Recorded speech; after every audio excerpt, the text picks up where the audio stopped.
Welcome to the 5th edition of the NAIA Weekly Football Report. I'm your host, Alan Grossbach, alongside Chad Waller, coming to you from the NAIA headquarters in downtown Kansas City, Missouri. You know, this show, Alan, we're really going to talk a lot about the last month or so of the season as we head into this stretch run, because we're really a month out from when our playoffs are announced. So I'm looking for some key games and some key teams to step up. Yeah, definitely not a good time to go on a slide by any means. You know, as we do, each week we take a look back at last weekend's games, go behind the scenes of the top 25, look into some potential games of the week, highlight some milestones, and showcase feature stories from around the NAIA. Like we have, let's kick off this week with some key games from last weekend. You know, and looking back at the last previous games of the week, offense has been the centerpiece, as there's been some exciting offenses with a combined score in those games of over 50 points. Wow. However, we're going to take a look as defenses were on display this past Saturday with number 15 Concordia knocking off rival and number 22 Nebraska Wesleyan 19-3 in Saturday's game of the week. So both defenses were on display. The Bulldog defense shined again on Saturday, allowing only 250 yards of total offense to extend its streak of not allowing a touchdown to 13 quarters. Concordia seized momentum early in the game when safety Darnell Woods blocked a 19-yard field goal attempt by Nebraska Wesleyan after a high snap. 3 field goals, 2 from Concordia, opened the scoring on the afternoon, so a slow start offensively. But the Bulldogs added a touchdown 2 minutes before halftime when quarterback Vaughn Thomas hit Brian Serra for a 13-yard strike. Concordia sealed the victory early in the third quarter when Thomas tossed his second touchdown of the game, a 4-yard pass to Jeff Blas. So Concordia still stays undefeated with that big win. Yeah, not a lot of offense in the game, or so it seems, but you know, Concordia came up and got the touchdowns when they needed it and got some key field goals to kick off the scoring. Looking at some of the individuals, actually, let's take a step back. As a team, Concordia actually racked up 338 yards of total offense, including 181 rushing from 6 different individuals, so definitely a lot of people touching the ball. Thomas led the squad with 67 yards rushing on 15 attempts, while also throwing for a game-high 157 yards and the 2 aforementioned touchdowns.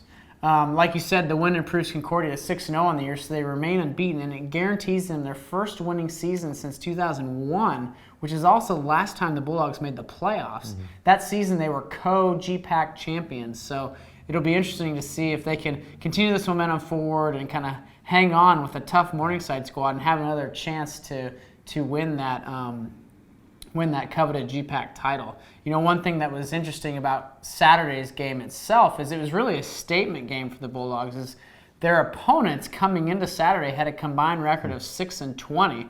So I think there were a lot of people around the nation that could potentially be doubting whether they were that quality of a team. So good showing from Concordia and a nice thing for them to stay undefeated. Mm-hmm. Great point, Alan. And what I like too about Concordia is their rushing attack. And you had mentioned 6 guys touched the ball in their ground attack. Not a lot of offense, I guess, you know, as a total, but their ground attack I think is going to cause defenses some fits as they move forward. In a top 10 homecoming clash in Fort Wayne, Indiana this last weekend, backup quarterback David Yoder was a star for number 4 St. Francis as USF took down number 10 St. Xavier 45-20. Late in the second quarter, St. Francis actually trailed 7-3 before a late touchdown put the Cougars up 10-7 at the break. Then St. Francis exploded for 3 touchdowns in the third quarter and pulled away from there. Yoder, who replaced regular quarterback Josh Miller, who's been sitting out. Actually, Josh Miller did play, but he's been injured, I believe, the last 2 games. So Yoder came in with roughly 4 minutes left in the first half, and he accounted for 3 touchdowns, including 2 through the air, and tossed for over 260 yards in a little more than 30 minutes. This is a nice turnaround for St. Francis as they defeat their second straight top 25 team after getting dominated 2 weeks ago against number 7 Grandview.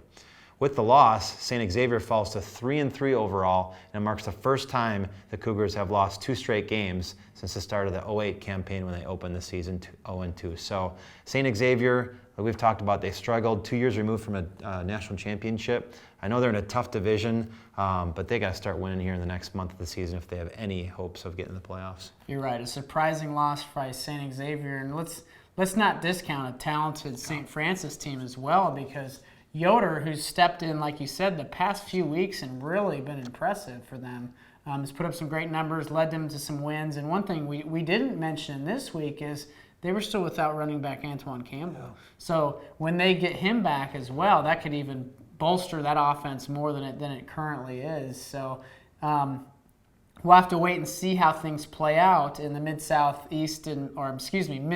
Football Association East and Midwest. But it'll be intriguing as we move down the line. Similar to the last few weeks, 3 upsets occurred this past weekend. The first is unranked Mayville State knocked off number 16 Valley City State 14-9. Now, Valley City State is the top-ranked team out of the Association of Independents, so this loss could potentially put a representative out of the Association of Independent Institutions in the playoffs. This is the first win for the Comets in the series since 1998, and Mayville was led by Dominique Bradley, who ran for a season-high 126 yards and 2 touchdowns on 22 attempts. So he was really a key cog for the Comet offense all day. And like I said, a big win for Mayville and a tough loss for Valley City. Yeah, Valley City, as we'll talk about in the new poll that came out, it knocked them outside the top 20 for Valley City State. Now turn our attention to Kentucky Christian, as they were another unranked team, and they took down number 17 Lindsey Wilson 22-14 this past weekend. The Knights forced 6 Lindsey Wilson turnovers, including 3 interceptions en route to the win. The loss is the second straight for Lindsey Wilson, who opened the year 5-0. So a good start, but now Lindsey Wilson's lost to Cumberland's, who's in the top 5, and now unranked Kentucky Christian.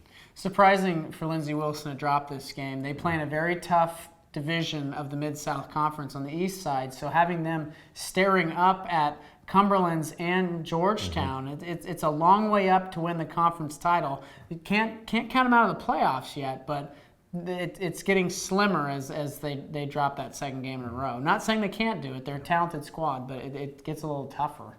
And the final of the 3 games was Dakota Wesleyan knocking off then number 20 Doane. This is the second straight year that Dakota Wesleyan has defeated Doane while they were ranked number 20. So kind of an interesting nugget about that rivalry.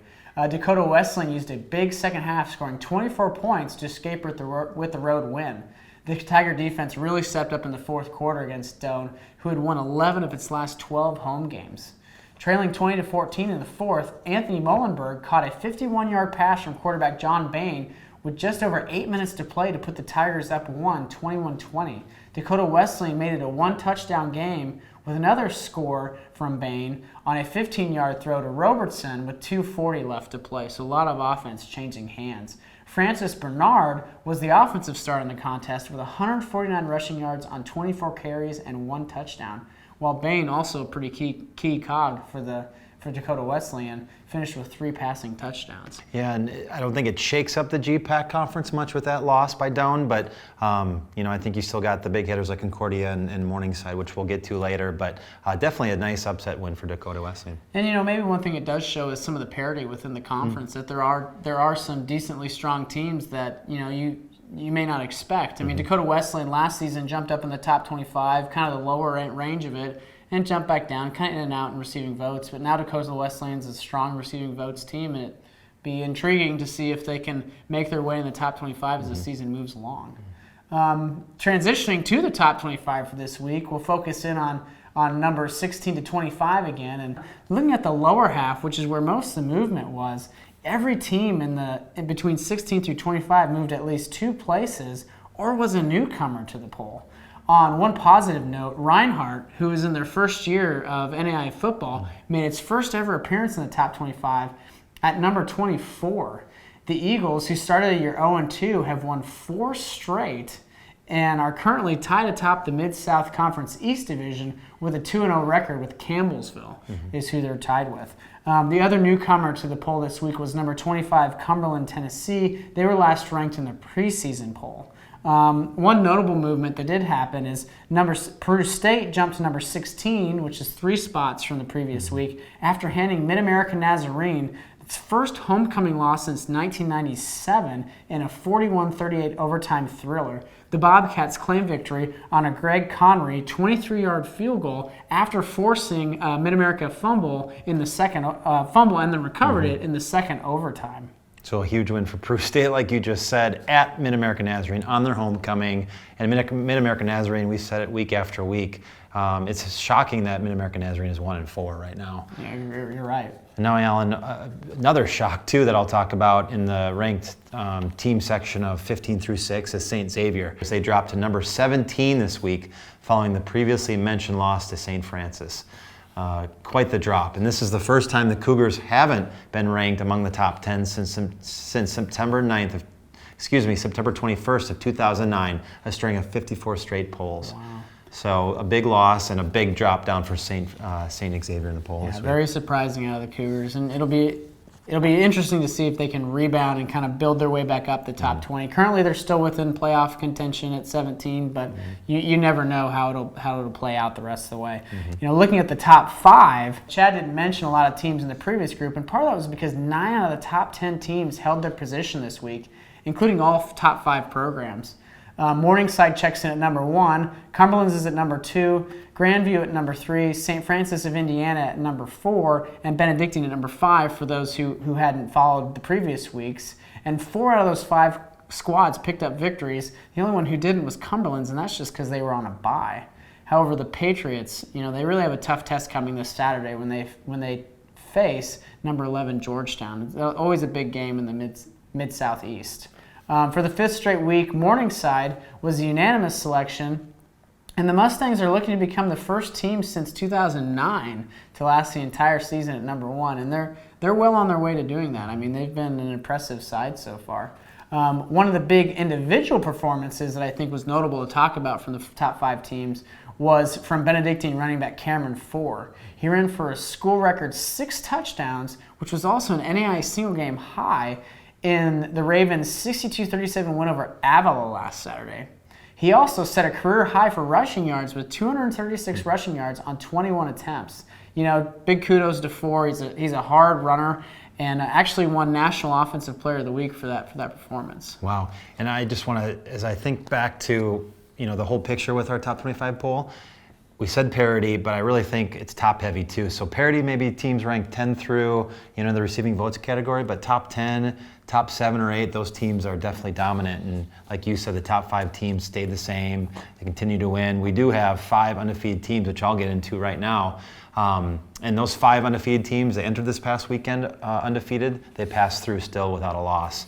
And that's Grandview, Benedictine, and Concordia all at 6-0. Morningside that you mentioned, they're 5-0, and Cumberland's is also at 5-0, and Cumberland's, like you said, had a bye week.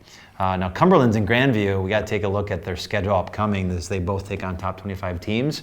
Cumberland's, you mentioned, they're playing number 11 Georgetown, and Grandview will be hosting number 23 Trinity International. Concordia and Morningside both go on the road to take on hot teams who are receiving votes in the top 25. Morningside takes on Dakota Wesleyan, who we featured, and they had an upset, and Concordia takes on Northwestern out of Iowa. Benedictine, they'll host a struggling Mid-America Nazarene team, a team, in fact, that is 1-4, and Mid-America Nazarene has advanced the last 6 football championship series. So with 5 games left on their schedule, I just have to mention that Mid-America Nazarene, if they're going to make a push to the playoffs, it starts now. You're right, Chad. And the Pioneers, it'll be a surprise if the Pioneers don't make the playoffs just because they've been one of those traditional teams. But if they don't get going, it may not happen this year for them. And there's one other conference I need to note too, Alan, with the Great Plains Athletic Conference. We've mentioned this, but they have the only 2. They're the only conference to have 2 undefeated teams, Morningside and Concordia. And we've mentioned it, but we got to circle this on our calendar on November 2nd, the showdown with Concordia and Morningside in Sioux City, Iowa. Possibly 2 undefeated teams, probably for the GPAC title that weekend. You know, we're talking about a lot of the key teams in the NAIA, and one thing that always gets people excited is talking about championship selection. And earlier today, I had the opportunity to catch up with championship sport manager Austin Bennett and ask him a few questions about the process. Okay, we're here with football championship manager Austin Bennett from the NAIA National Office to talk what kind of how the playoff picture develops and what that process looks like. So, Austin, with football, we have a football selection committee. Kind of give us an understanding of who makes up that group. Yeah, Alan, unlike the NCAA or other sport organizations, we rely heavily on our coaches throughout the season and throughout the football selection process. Our selection committee is made up of an NAC liaison and then also 4 to 5 NAIA football coaches. Now, those coaches can't be involved, obviously, or be somewhat close to the rankings, unfortunately for them, and making the playoffs. But we definitely rely on our coaches throughout the season and even during crunch time when it comes to selecting the teams. Right, membership involvement is huge in the NAIA. So kind of explain what their primary role in the process is. Absolutely. So about 4 weeks out, the football selection committee begins to receive projections. And that's just kind of up to date after each week's rankings on Mondays, just kind of where we're at and kind of if it ended today. This is who would be in, this is where we'd be traveling, things like that. It kind of gives them a nice warm-up leading up to that November 17th in terms of this year, that date that we actually make the selections and announce. Yeah, so internally we kind of watch the rankings and we provide them with some of the information to help us select where teams are going, correct? Definitely, I'm hearing yes, you correctly? absolutely. Okay. All right, Austin, so what are some of the criteria that a team has to meet to make it within the football championship series? Yeah, Alan, well, a team must be in an NAIA certified football conference. They can either win it or they can make it as at-large team. In order to, if you win it, you must be ranked in the top 20. That comes a lot of confusion sometimes with teams that actually win the conference and perhaps don't get in. And then if you're an at-large team, we just start from the top, and then we get down, we go until our field of 16 is filled. So there's opportunity there, obviously, that the top 16 may not get in, depending on how the ratings shake out that week. So really, like all the other sports, the ratings are key, and then there's that caveat of being in the top 20. That's big for the automatic qualifiers. So I guess we currently have 10 leagues, including the Association of Independents, like you mentioned. So it sounds like there is a chance that not all the leagues would be represented in the football championship series. Absolutely, that's a definite possibility, and that's something that year in and year out is different. But it's always something that I think everybody's aware of, and it kind of makes it even more exciting that not only do you have to win your league, but you have to be playing well and kind of outduel some of the other conferences to get that top 16, top 20 rating. All right. Well, Austin, thank you very much Absolutely. for your time. We appreciate it. You got it. Thank you, Alan. Well, again, we really appreciate Austin taking the time to speak with us this morning. I mean, it was a really interesting interview. I hope it sheds some light on how that works, and we'll definitely kind of communicate more of that information as it comes down the pipeline, and maybe get some other individuals on to talk about the process and as we carry on throughout the rest of the season. Let's turn our attention to some of the key matchups this weekend. Saturday features 4 games that have top 25 teams playing against each other, and some of them we've mentioned already. And first one is number 11 Georgetown visiting number 2 Cumberland's. The winner controls their own destiny as the unbeaten team in the Mid-Southeast, so a big game for them. Number 23 Trinity International goes to number 3 Grandview. The Vikings again look to stay unbeaten and stay atop the MSFA Midwest Division. Number 4 St. Francis of Indiana travels to number 20 St. Francis of Illinois. The Battle of the St. Francis's.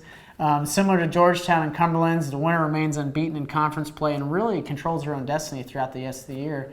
And one matchup that's interesting for me is out of the KCAC. It's number 13 Tabor and number 15 Friends. This is a key game for both squads as they look to keep pace with a talented Ottawa squad who's currently ranked number 8 in the nation. Yeah, Alan, I'm with you on the KCAC as my pick for a really intriguing game this weekend because, well, one, it's pitted both teams who are in the top 25 the first time that's happened in the conference this year, but the winner of that will stay really on top of the league with probably Ottawa. I believe Ottawa's got 1 loss in that league as well. You're right. And, that it's the first inner-ranked game within that conference. So there's 3 ranked teams in the KCAC, and this is the first time any of those ranked teams have played each other, so it'll be intriguing to see how that shakes out.